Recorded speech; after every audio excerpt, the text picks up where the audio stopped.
오늘 우리에게 주신 하나님의 말씀은 민수기 16장 1절에서 3절까지입니다. 하나님의 말씀입니다.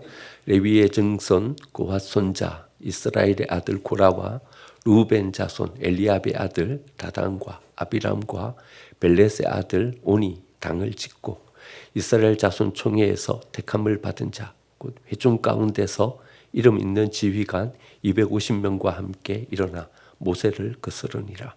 그들이 모여서 모세와 아론을 거슬러 그들에게 이르되 너희가 분수에 지나도다. 회중이 다 각각 거룩하고 여호와께서도 그들 중에 계시거늘 너희가 어찌하여 여호와의 총회 위에 스스로 높이느냐. 아멘.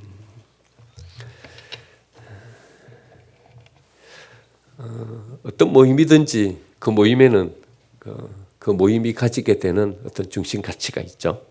체육동호회는 건강이 중심 가치이고, 정치동호회는 정치적 입장이 중심 가치이고, 어떤 학회는 학문의 분야 그것이 중심 가치입니다. 이런 어떤 중심 가치를 가지고 공동체가 모입니다. 우리 교회는요, 에스겔 47장 말씀을 중심으로 해서 성전 문지방에서 솟아나는 샘이 광야로 흘러가서 광야에 죽은 모든 것들을 되살려내는 이 은혜의 역사를 이루는 것을 비전으로 해서 우리 교회를 세웠습니다.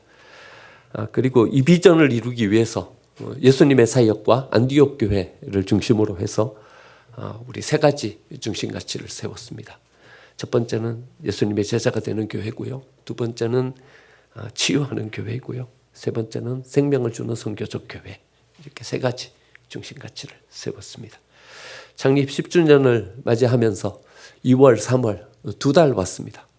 우리의 중심 가치 또 교회의 가치관 다시 정립해보는 시간을 가졌고 또 앞으로 20년을 내다보면서 우리 교회를 어떻게 세워가야 할 것인지에 대한 생각을 가지고 한번 생각을 정리하는 시간을 가져봤습니다.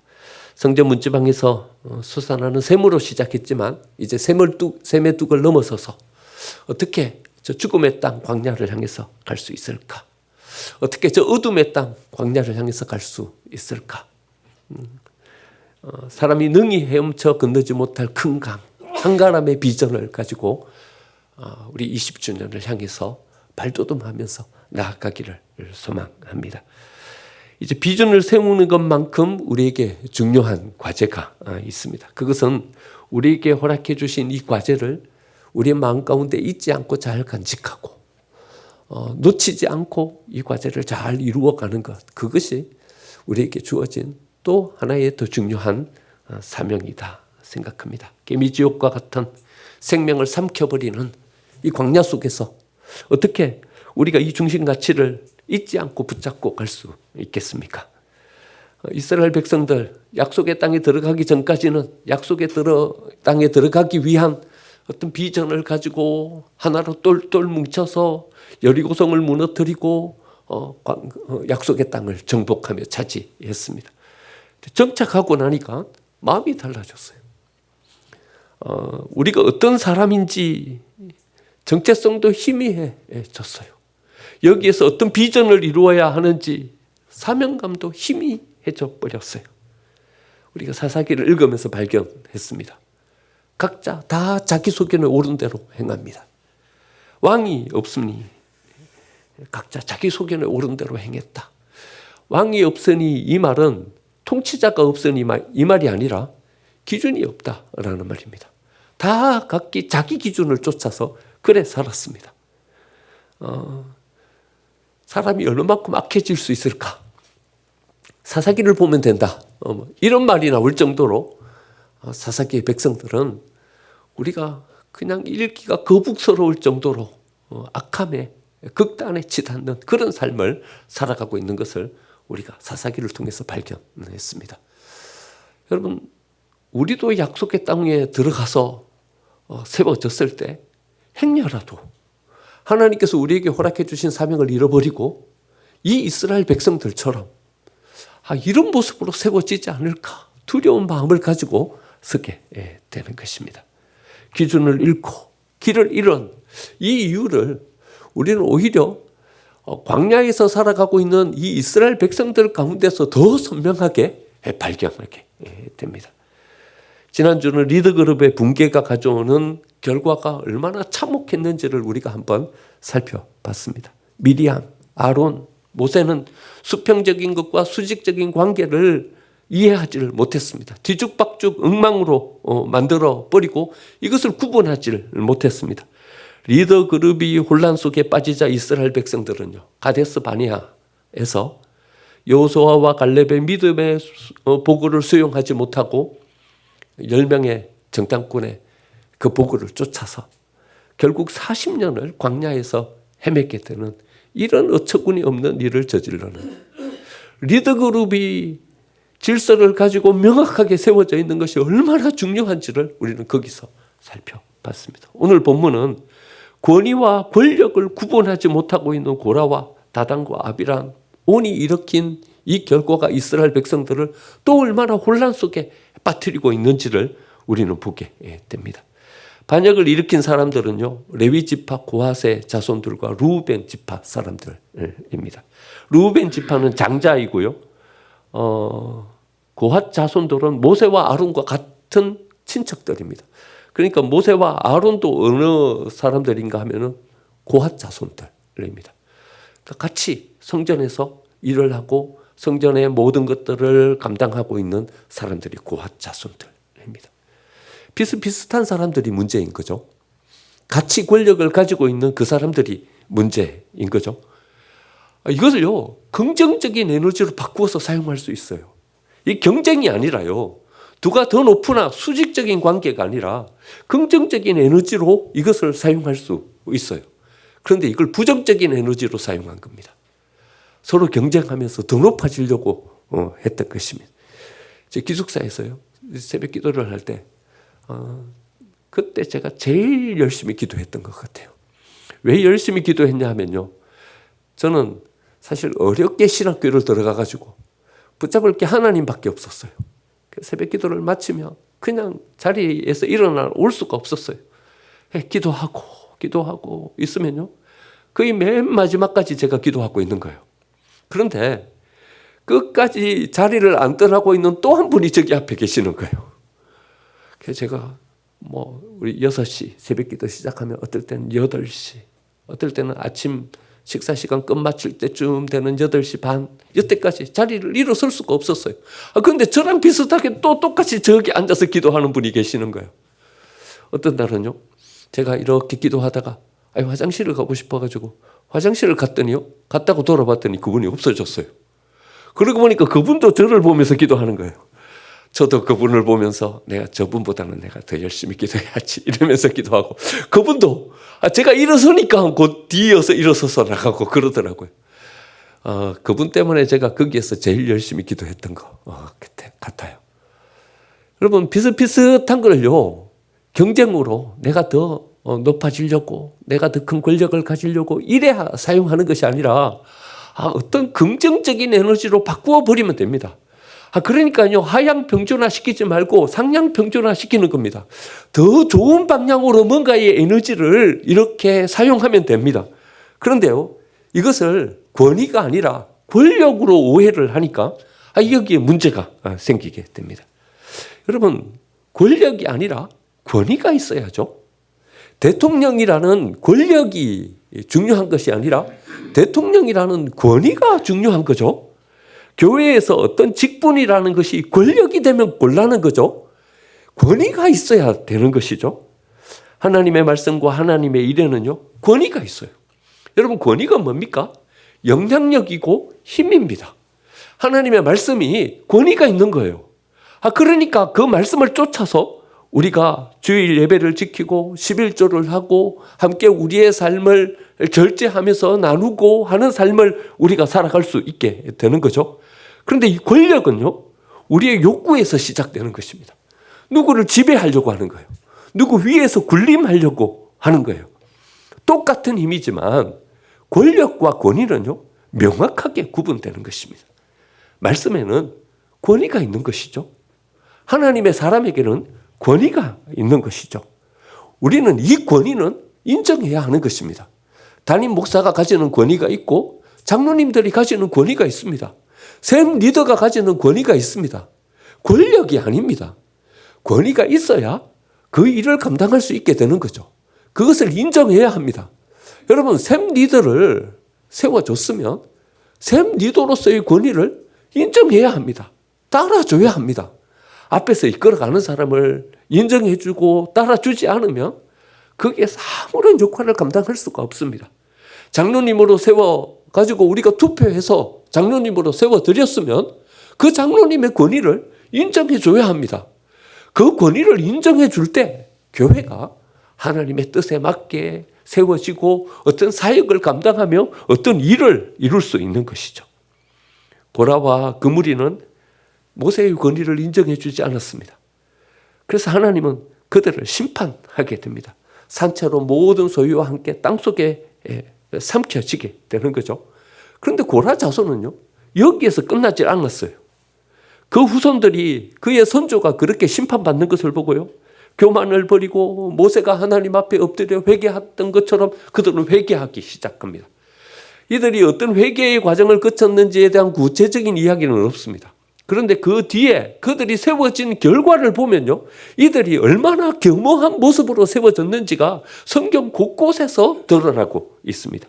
대표적인 것이 시편 84편이죠. 시편 84편에 보면 이렇게 나옵니다. 5절 6절 보면요, 주께 힘을 얻고 그 마음에 시온의 대류가 있는 자는 복이 있나이다. 여러분, 우리 찬송가 가사도 이런 가사가 있죠. 그들이 눈물 골짜기로 지나갈 때 그곳에 많은 샘이 있을 것이며 이른 비가 복을 채워 주나이다. 그러니까 눈물 골짜기로 지나갈 때에 이런 찬송의 어떤 가사를 보면 그들이 얼마나 눈물 흘리며 회개하면서 나아갔는지를 볼 수 있게 되는 거죠. 또 이렇게 노래합니다. 주의 궁정에서 한 날이 다른 곳에서 첫날보다 나은즉 악인의 장막에 사는 것보다 내 하나님 성전에 문지기로 있는 것이 좋사오니. 여러분, 이렇게 찬송한 사람이 누군가 하면요, 고라 자손들인 거예요. 그들이 어려움을 겪었어요. 잘못된 길을 선택하고 갔어요. 하지만 이것이 우리들의 욕구 속에서 일어나는 권력욕이었다는 것을 알게 되었어요. 그리고는 철저히 회개하면서 하나님 앞에 세워집니다. 그래 세워졌더니 하나님은 그들을 통해서 은혜를 베풀어 주시고 그들의 영성과 그들의 깊이를 통해서 모든 이스라엘 백성들이 이런 찬송으로 하나님을 찬송하면서 세워질 수 있게 만들어 주셨던 거죠. 이런 말이 있습니다. 놀던 엄마가 아이를 잘 키운다. 이런 말이 있어요. 이런 말 들어보셨습니까? 놀던 엄마가 아이를 잘 키운대요. 아이들이 어긋나는 거예요. 그러면 이렇게 말하는 거죠. 야, 정말 그럴 수 있냐? 있을 수 있는 일이냐? 있을 수 있다는 거예요. 왜냐하면 자기가 놀아봤어. 있을 수 있다는 거예요. 그래서 아이를 용납해주고 좀 약간 거리를 두면서 아이를 기다려주고 그래 한다는 거예요. 그런데 정도의 길만 걸었던 엄마들은요, 있을 수가 있냐? 있을 수가 없다. 받아들일 수가 없는 거예요. 그러니까 아이를 키워가는데 어려움을 겪게 된다는 거죠. 놀던 엄마가 아이를 잘 키운대요. 여러분, 우리도 한번 놀아봤어요. 우리도 한번 놀아봤어요. 실패도 해보고요, 잘못된 결정을 해보기도 하고요. 권위가 아니라 권력욕에 사로잡혀 본 적도 있었고요. 수직적인 관계, 수평적인 관계 구분 못하고 혼란 속에 빠진 적도 있었어요. 그래서 우리는 잘할 수 있는 겁니다. 고라 자손들이 이런 어려움을 겪었지만 오히려 복되게 세워졌던 것처럼 우리도 하나님 앞에 이렇게 복되게 세워질 수 있는 가능성을 가진 사람으로 세워지게 된 거죠. 하나님께서 왜 이런 광야를 경험하게 하셨을까? 우리를 광야로 보내시기 위해서요. 거기에서 하나님의 의의 역사를 이루는 하나님의 사람으로 우리를 세워가기 위해서요. 우리가 세운 이 비전, 우리의 중심가치, 이것을 이룰 수 있는 사람으로 우리를 쓰시기 위해서 하나님은 이런 연단의 과정을 우리에게 허락해 주신 줄 믿습니다. 여러분, 우리는 어떤 비전을 이루어야 합니까? 2월 첫 번째 주에 우리 안디옥 교회가 어떤 교회로 세워졌는가를 생각하면서 이야기를 시작했고요. 오늘 저는 이제 마태복음 4장 23절 말씀을 보면서 또 이제 2달 동안의 중심 가치를 생각해 본 마음의 결론을 가지려고 합니다. 여러분, 마태복음 4장 23절로 한번 가보실까요?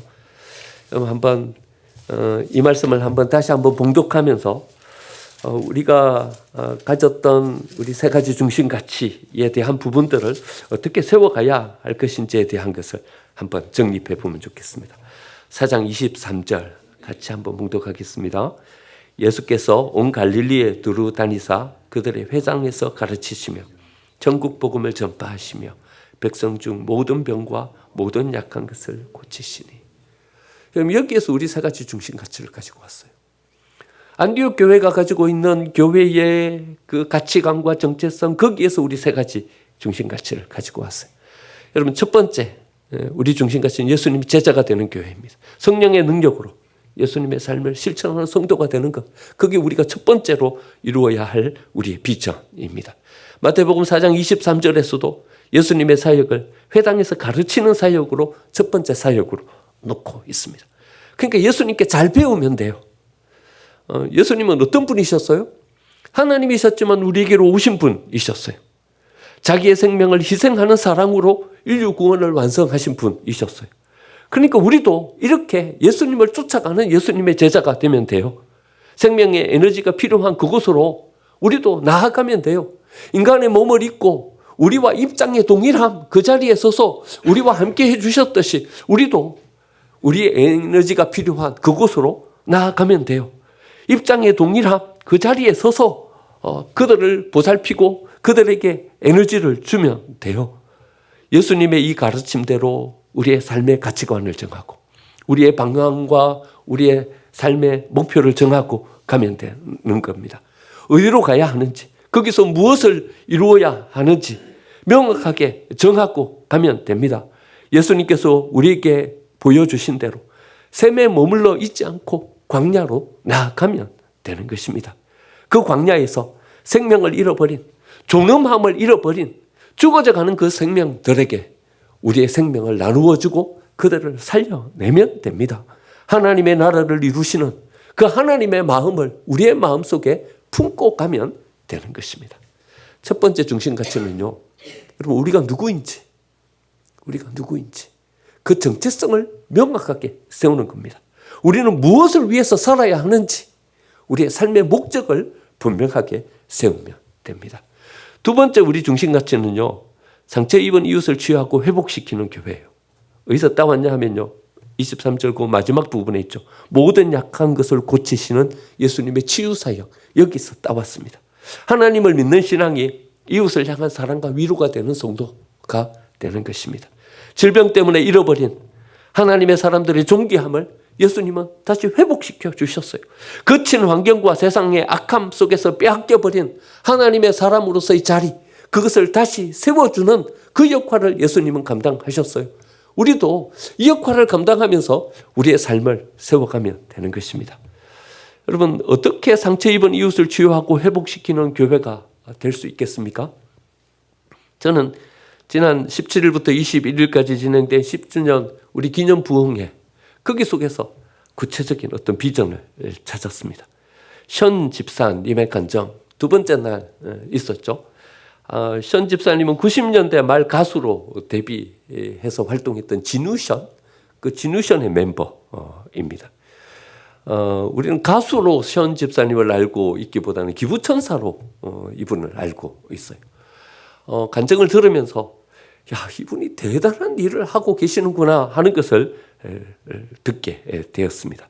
아프리카, 인도네시아, 국내 그가 지원하고 있는 아동들의 숫자가요 400명이 넘었어요. 정확하게 404명. 한 달에 35,000원씩 얼추 계산해도요 한 달에 1,400만 원이 넘는 액수를 기부하고 있었어요. 그런데 제 마음 가운데 더 남았던 것은요, 그가 이렇게 흘려보내고 있는 방법이 제 마음 가운데 더 감동적으로 다가왔어요. 아, 저러면 되는구나. 우리가 못하는 이유가 저기 있구나 하는 것을 저는 거기서 발견했습니다. 어떻게 이션 집사님이 기부하냐 하면요, 매일 만 원씩 이렇게 모으는 것입니다. 매달 만 원씩 모아서 한 달에 30만 원 기부하는 거기서부터 시작했어요. 이래가지고 더 많은 사람들을 돕고 싶은데 도울 수가 없으니까 집 사는 것을 포기한 거예요. 자기는 가수고 자기 아내는 탤런트예요. 한 달 수입만 해도 만만치 않을 거예요. 대부분 그 정도 되는 연예인들이 가지고 있는 집들은요, 대저택이에요. 그런데요, 션 집사님은 집이 없어요. 자기 소유의 집이 없어요. 아, 저거구나. 거기에서 저는 우리가 어떻게 흘러가는 셈으로써 이 세상에 어려움 당하고 있는 사람들을 살려낼 수 있을까라는 것에 대한 어떤 방법을 찾아냈어요. 션 집사님은 이렇게 고백했어요. 나는 가진 것이 많아서 나누는 것이 아닙니다. 이렇게 고백했어요. 뭘 얻기 위해서 나누는 것도 아닙니다. 내가 이렇게 기부하고 나누는 것은 예수님께서 아낌없이 나에게 내어주신 그 십자가의 은혜에 빚진 자이기 때문에 나는 이렇게 나누고 흘려보내는 것입니다. 이렇게 고백했습니다. 이 션 집사님의 간증을 들으면서 이웃을 향한 사랑과 위로가 되는 성도로서의 삶을 살아가는 방법이 저기 있구나라는 것을 발견했어요. 열심히 마라톤 하는 거예요. 뛰는 거리에 맞춰서 자기 기부 액수를 정하고 같이 뛸 사람들을 모집하고 해가지고 같이 기부하는 거예요. 그냥 자기 주머니에 있는 것을 쑥 빼갖고 기부하는 것이 아니라 기부할 수 있는 어떤 금액을 만들어 내는 거예요.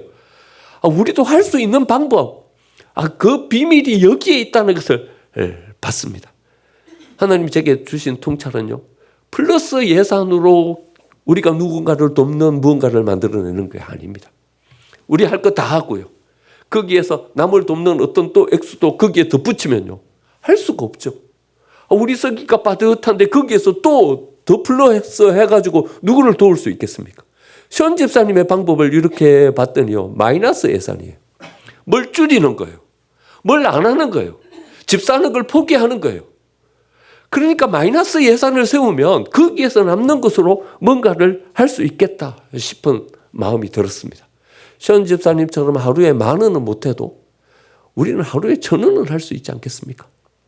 커피 마시는 거 한 잔 줄이고, 외식하는 거 한번 줄이고, 나의 취미생활 하는 거 한번 필드 안 나가고, 그러면 가능하지 않겠습니까? 한 달에 35,000원, 30,000원, 그건 만들 수 있지 않겠습니까? 그러면 이게 가능하겠다. 1인 1후원, 이거 가능하겠다 하는 마음이 들었습니다. 그래서 여러분들에게 한번 제안합니다. 2달 우리 비전을 세우고 또 어떻게 앞으로의 20년을 향해서 나아갈 것인가에 대한 적극적인 실천으로 우리 1인 1후원 이거 한번 실천해 보면 좋겠다 싶습니다.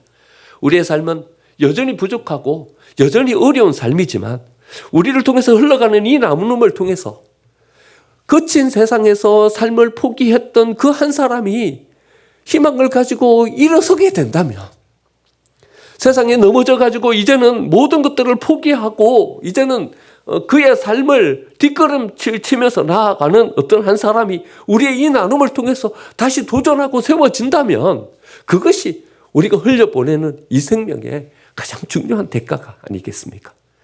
여러분, 우리 가슴에 품고 있는, 우리가 살리고 있는 한 사람이 있어야 됩니다. 여러분, 우리 가슴에 우리가 품고 살려내고 있는 한 사람이 있습니까? 그저 우리는 우리가 살기에 아둥바둥인 것이 전부인 그런 삶을 살아가고 있지는 않습니까? 우리의 모든 에너지를 거기에 쏟아야 하는 것이 우리의 본능이지만 우리의 한켠에는 억지로라도 어떤 공간을 마련해서 우리가 이 가슴 속에 품고 있는 우리 아닌 또 다른 한 사람을 여기에 두고 우리 때문에 용기를 가지고 다시 일어서서 그 삶을 시작하게 하는 한 사람이 우리 품에, 우리의 가슴 속에 있어야 하지 않겠습니까? 여러분, 1인 1후원에 한번 동참해 주십시오. 여러분, 한번 구상하시고 한번 생각해 보시기 바랍니다. 어떻게 예산을 줄여서 이것을 마련할 건지. 여러분, 플러스 예산을 절대로 세우지 마십시오. 그럼 못합니다. 여러분, 하나를 줄이십시오. 커피 마시는 거 한 잔 줄이십시오. 외식하는 거 한 번 줄이십시오. 마이너스 예산을 한번 세워보시기 바랍니다. 그래서 우리 부활주일에 한번 작정하고 결정하는 시간을 한번 가지려고 합니다. 여러분, 1일 1후원 계획하지 않고 그냥 썩 결단하면 길게 못 가고 말 것입니다. 한번 곰곰이 살펴보시고 뭘 줄여서 흘려보낼 것인가를 한번 결단하고 서서 우리의 가슴 속에서 누군가 희망을 품고 자라고 있는 한 사람을 세워가는 은혜가 우리에게 있기를 소망합니다. 세 번째 생명을 주는 선교적 교회는요, 예수님께서 가지고 계시는 천국 복음을 전파하시는 사역, 여기에서 나왔습니다. 믿지 않는 이웃과 세계를 향한 선교적 목표가 있는 성도의 삶입니다. 여러분, 우리가 복음을 전파하시는 이 사역을 우리에게 넘겨주시고 가셨어요. 예루살렘과 온 유대와 사마리아와 땅 끝까지 이르러 내 증인이 되라. 우리에게 남겨주고 가셨어요. 그래서 예수님의 이 복음을 전파하고 선포하는 사역은 우리에게 맡겨진 우리의 사명인 거죠. 하나님의 구원, 하나님 나라의 비밀, 이것을 우리가 이 세상 가운데 선포하는 자로 서야 하는 거죠.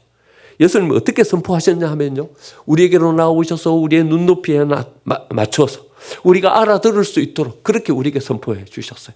그래서 우리도 이 긍휼의 사랑을 가지고 그 영혼을 안타깝게 여기는 그 사랑의 마음을 가지고 나아가서 이 복음을 전파해야 합니다.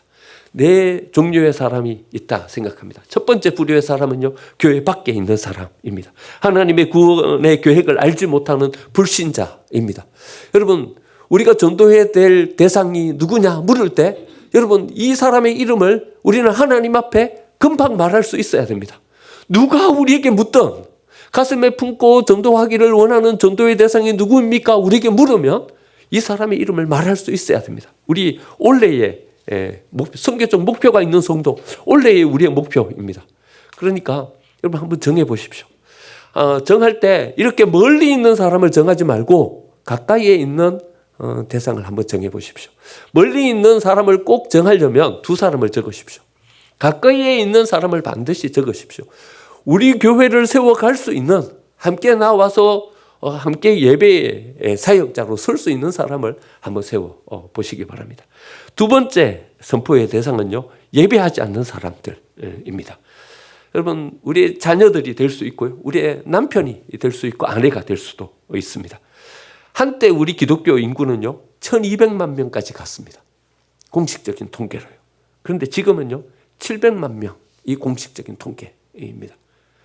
엄청나게 많은 사람들이 교회를 떠났습니다. 다 돌아가신 건가? 그렇지는 않습니다. 숨어있는 그리스도인으로, 교회를 나오지 않는 그리스도인으로 남아 있습니다. 이 사람들을 교회로 초청해야 합니다. 예배하는 예배자로 세워가야 합니다. 우리의 자녀들이 그런 사람은 아닙니까?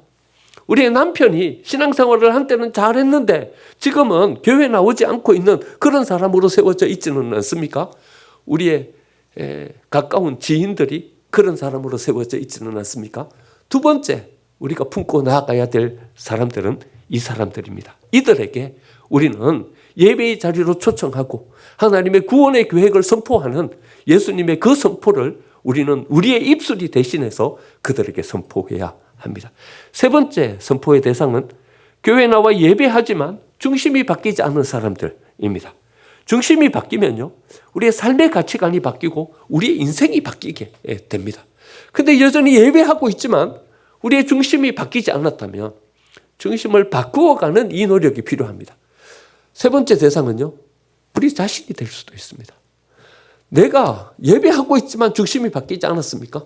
그러면 자신의 이름을 적어도 괜찮습니다.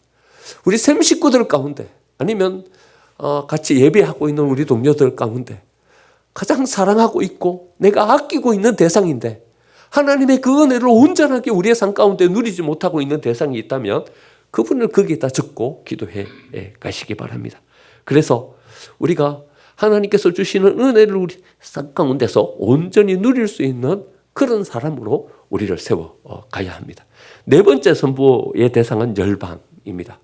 사마리아와 땅 끝까지 이르러, 그 땅 끝에 있는 사람들인 거죠. 선교사님들의 헌신을 통해서 우리는 교회를 세우고 우리가 하나님을 믿게 되었습니다.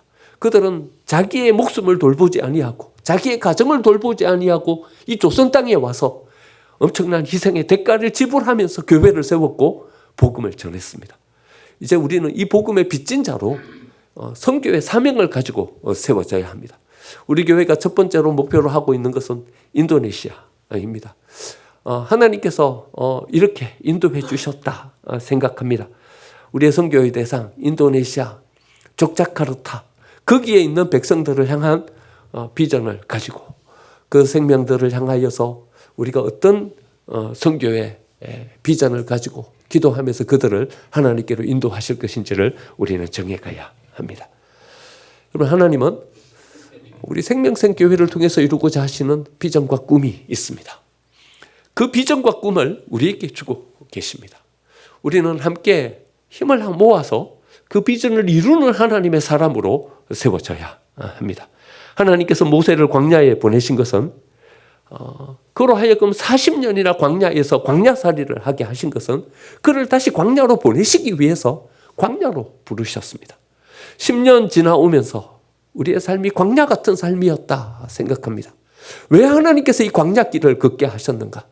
우리로 광야로 다시 나아가게 하시기 위해서 하나님께서는 그렇게 훈련시킨 것이 아니겠습니까?